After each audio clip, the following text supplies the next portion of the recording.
Vampire ताबूत में 1000 साल सोया और जब जागा तो उसे एक मच्छर ने गर्दन पर काट लिया। एक वैम्पायर के जीवन की तरह उसका खून चूस लिया जाएगा। एक मच्छर द्वारा काटे जाने पर उसे बहुत शर्मिंदगी महसूस होती है, लेकिन हवा में उड़ते मच्छर के सामने वह कुछ नहीं कर सकता।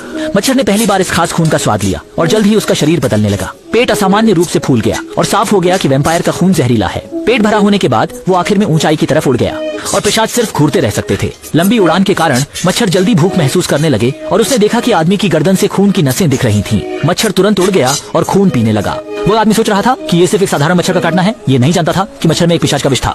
हालांकि उसने मच्छर को मार डाला, लेकिन दूसरी ओर मच्छर के जरिए उसमें वैम्पायर का खून भी पहुंच जाता है। वह आदमी घर लौटते समय बहुत परेशान हो जाता है क्योंकि उसकी बॉडी में कुछ बदलाव हो रहे होते हैं।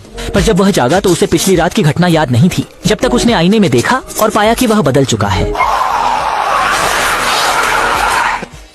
फिर से आईने में देखते हुए उसकी नुकीली दांत और एक आंख गायब थी। आदमी को लगा शायद वह अभी सोकर उठा है और गलत देख रहा है। तभी एक हत्या हो जाती है।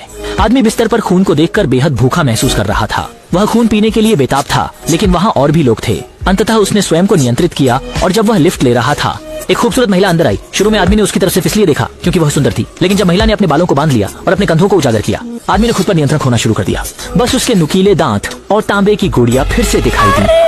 अचानक उसने तेज चीख मारी, जिससे लिफ्ट में सब डरकर बाहर निकल गए। जब महिला उसकी दृष्टि से दूर हो गई, तब जाकर आदमी खुद को नियंत्रित कर पाया। वो नहीं समझ पा रहा था कि ऐसा क्यों हो रहा है, लेकिन जैसे ही वह किसी सुंदर लड़की को देखता, वह असामान्य हो जाता। यहाँ तक कि उसकी नसों में भी तेजी से खून दौड़ने लगता है जब वह किसी खूबसूरत औरत को देखता है। लेकिन उल्टा अगर कोई बदसूरत औरत उसे नजर आए तो उसका यह असर तुरंत गायब हो जाता है।